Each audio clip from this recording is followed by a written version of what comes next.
বাংলাদেশ বিষয়গুলির উপরে গুরুত্বপূর্ণ একটি মডেল টেস্ট। অর্থকরী ফসল নয় কোনটি? তৈলবীজ। কৃষিতে রবি মৌসুম কোনটি?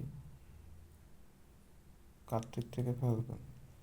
স্বাধীনতা পরবর্তী বাংলাদেশে প্রথম কৃষি শুমারি হয় 1977 সালে। বাংলা মতি কোন জাতের ফসল? ধান। বিশ্বের বৃহত্তম পাটকল কোন জেলায় অবস্থিত? গোপালগঞ্জ। কোন ফসলের জন্য সবচেয়ে বেশি বৃষ্টিপাতের প্রয়োজন? চা। বেবজা কত সালে প্রতিষ্ঠিত হয়? 1980 সালে। অর্থনীতিতে বর্তমানে কৃষিখাতে নিয়োজিত জনশক্তি 45.33%।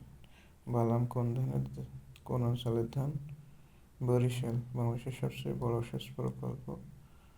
তিস্তা সেচ প্রকল্প। তিস্তা।